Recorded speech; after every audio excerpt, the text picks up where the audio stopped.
What makes a good set of pipes? Well, this is a very subjective question. I'm approaching it as a piper and pipe maker, and in my work as a pipe maker, it's something I have to think about all the time, from material selection and design through to setup.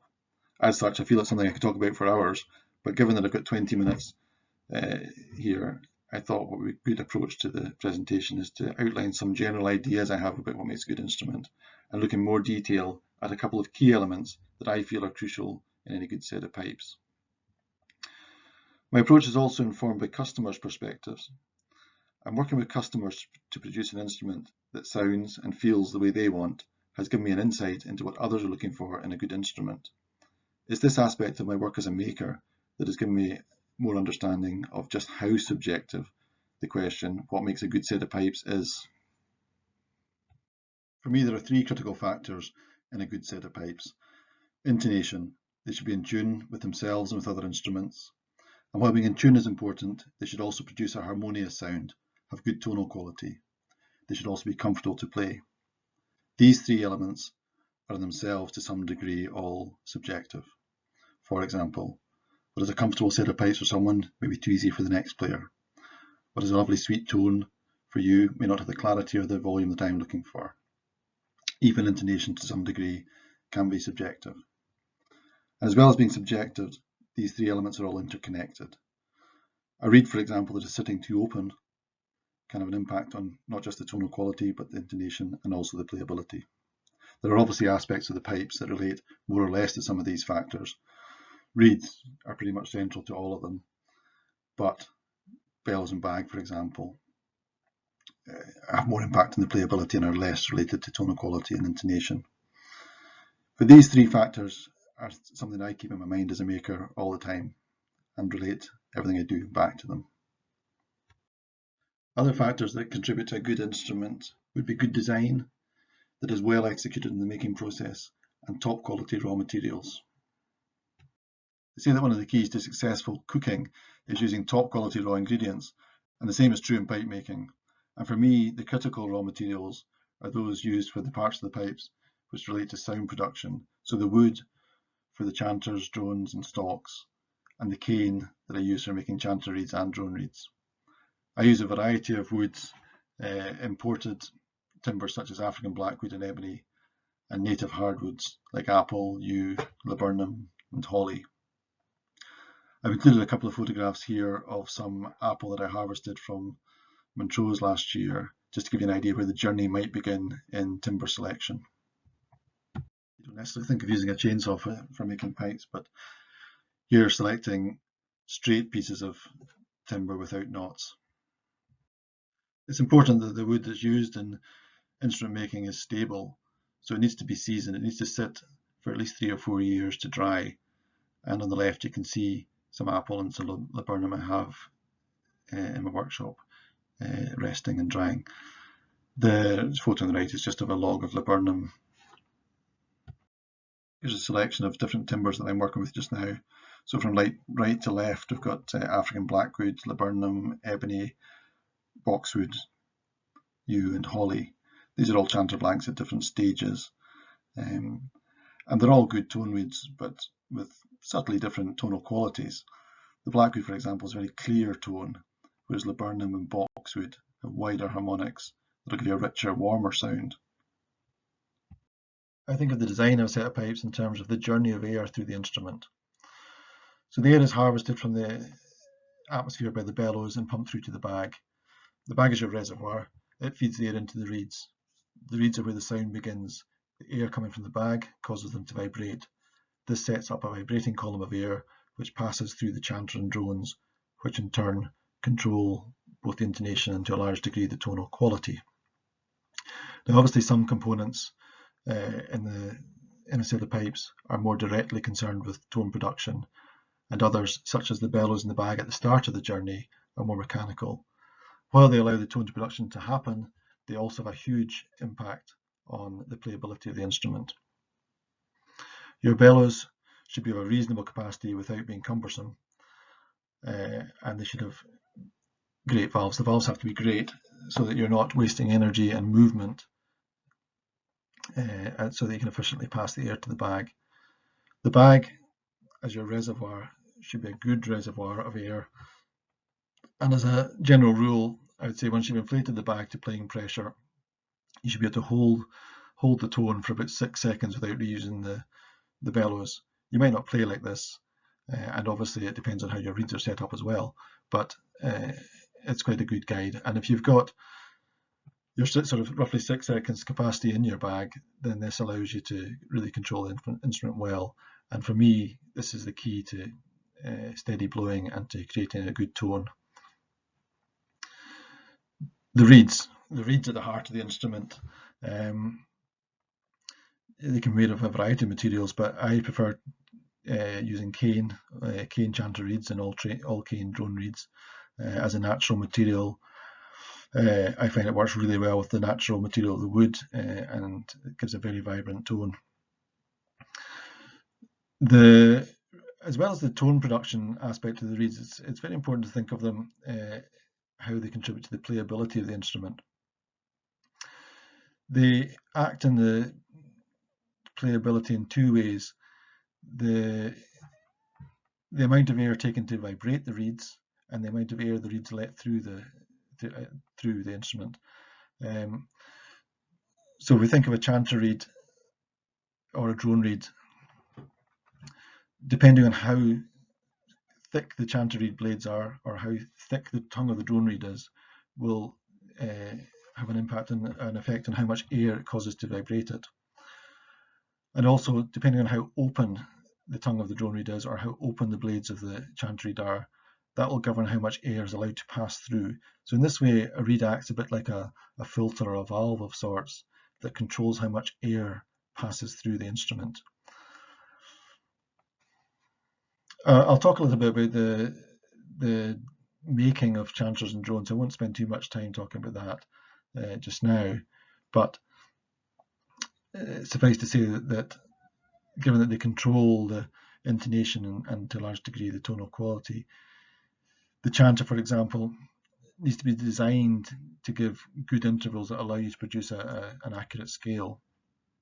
And your drones, again, need to be designed that allow you to create the pitches you want. An important thing about drone is that it's got to be easily tunable, so the slides and everything need to work well. But in terms of design, the bores and the length of the drone need to be worked out in conjunction with the reeds to give you the tonal quality and pitch you're looking for. There's a lot of emphasis put on pressure as a contributing factor to the playability of a set of pipes. And while this is important, it is only part of the equation.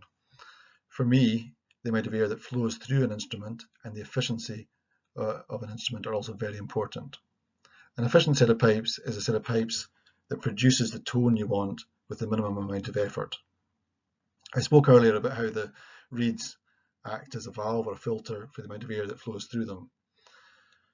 The thickness of blades of a chanter reed and the thickness of a tongue of a drone reed have a huge influence on the pitch it produces and the tonal quality. So the key is to have your reeds designed and made and set in a way that they produce the pitch and the tone that you want with the minimum amount of airflow. And that will give you an efficient set of pipes. Now, the important thing is also to have them all working at the same pressure and the same amount of airflow so that they work together as an instrument, not as individual reeds.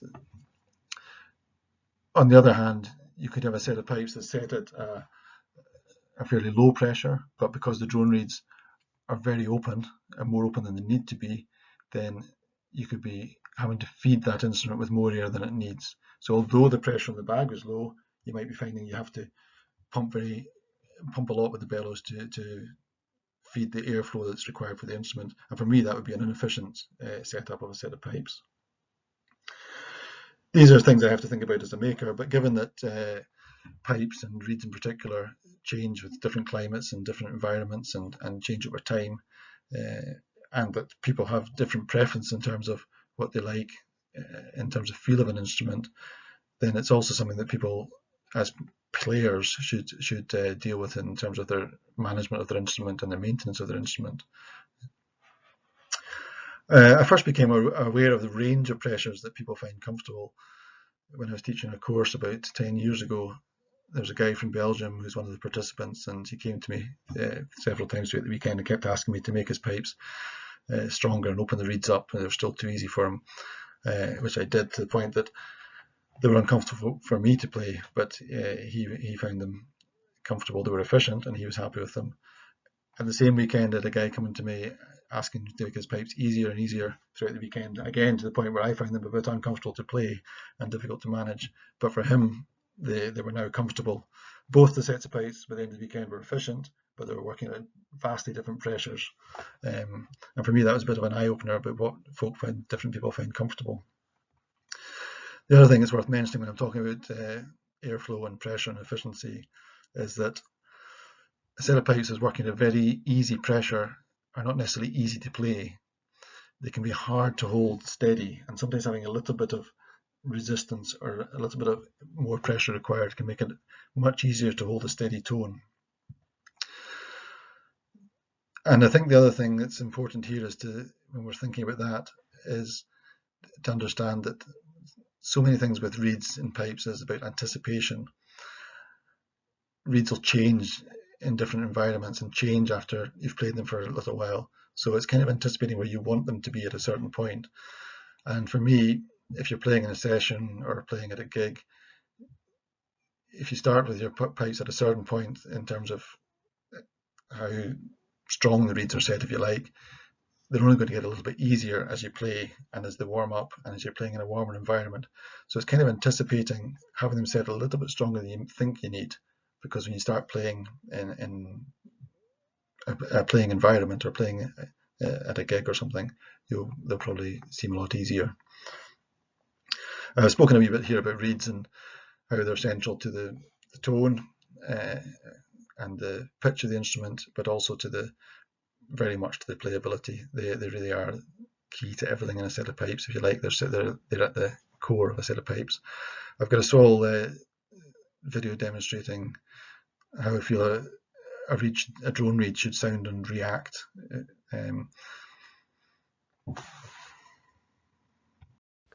With a good cane reed, you should hear a pre-tone as the air starts to come through.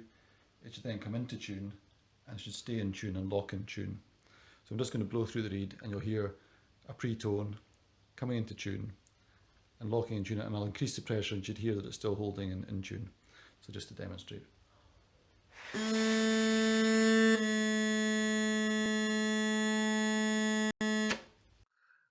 Well, we've looked a little bit at how bag and bellows contribute to the playability of a set of pipes, and I've spoken a little bit about how reeds are central to all three of our critical factors, to the intonation, to the tonal quality, and the playability of a good instrument.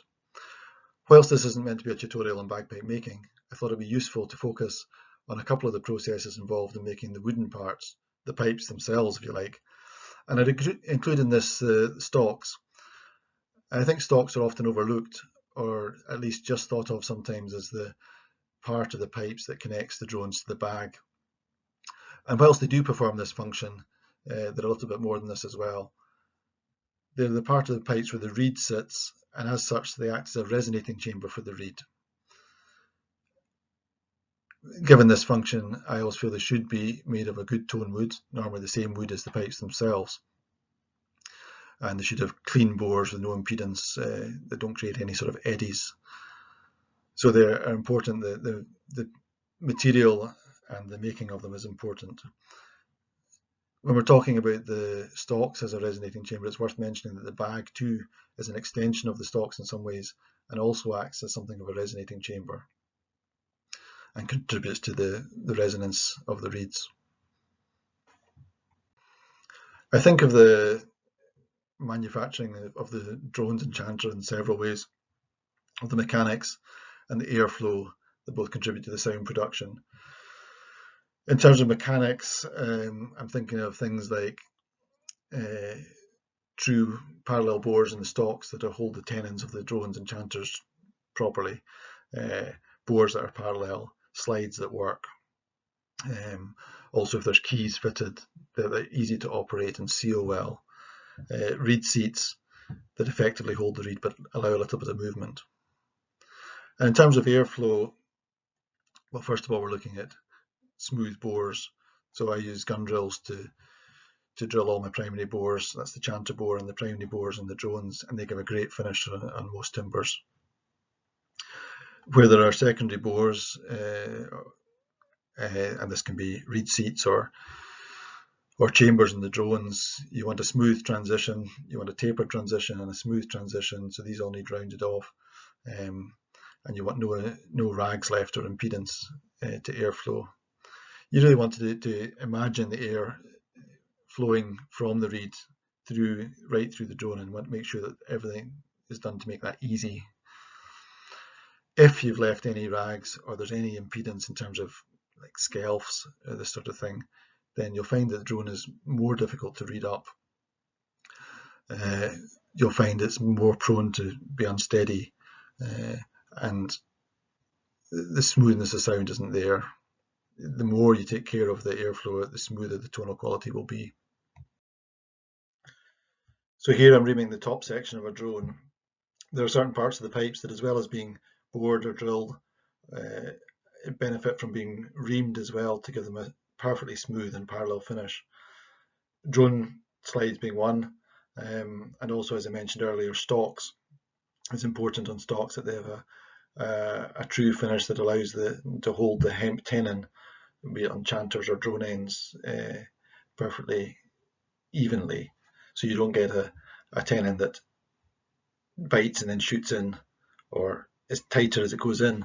It needs to win evenly all the way through its length, and that gives a much better airtight seal, as well as functioning better. But this one's a drone slide, a drone chamber that the pin's going to fit into, and again it's important that slides evenly, as we'll see in the next video. And here we can see the ream section as it would operate with the pin going into it, and it's important here that the pin moves smoothly throughout its length and gives a good tight hold throughout its length. And the ream section is part of this, but also the evenly applied and waxed hemp, which again, as well as being part of your job as a maker, is an ongoing job for players in terms of maintenance. I talked earlier about airflow and how important it is to have no rough edges in the bores. So where there's transitions from the wider part of the chamber to the main bore, the narrower part of the main bore, it's important to smooth off any sharp corners. And here you see, just with the deburring tool, I'm just rounding off that transition, and this will help the airflow through the drone. Airflow is also an important consideration in the chanter, and I clean out the backs of all the finger holes after they've been drilled with a needle file to remove any rag or any potential rag that might impede the airflow. This will affect not only the tonal quality, but also can affect the tuning of the chanter. When I drill the finger holes, I leave most of the notes slightly flat and bring them up to pitch by undercutting the back of the hole, as you can see here. This is a technique used by many woodwind instrument makers, and certainly, for example, top class oboes are hand finished in this way. And flute makers also would, well, they've got a wider bore, but they have tools that they put inside the bore to chamfer the bottom of the holes. And again, it's to improve the airflow, which all affects the tonal quality.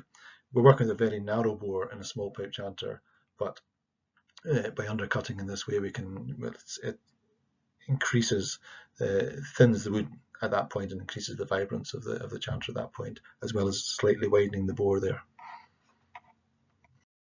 Whenever I think about what makes a good set of pipes, I always come back to the fact that you have to understand the nature of the instrument, both as a maker and as a player. And for me, it's important to understand and to think about the fact that, as I've talked about, it's an instrument that changes in different environments, and it's an instrument that changes in different climates. It's an instrument that will play differently when handed from one player to the next, depending on how they blow it. So it's understanding that it's not the same as a free reed instrument like an accordion or a concertina, which plays in tune when it leaves the factory, and it largely stays in tune and can largely be passed around half a dozen different players that all play it in tune by pressing the same buttons and compressing the bellows. A set of pipes is very different from that. in that it changes from environment to environment and situation to situation, and has to be managed and played to be operated in tune. Earlier in the talk, I mentioned how working with customers had given me a feel for what they want in an instrument. And I know at a few points throughout the presentation, I've alluded to things that are the responsibility of the maker to get right, but also ongoing management and maintenance issues for players. And these things kind of lead me to conclude that a good set of pipes is in many ways something of a collaboration between the maker and the player. I'm rounding off my talk by returning to this slide, which shows the 3 factors that I, as a maker, always use as a reference when considering what makes a good set of pipes.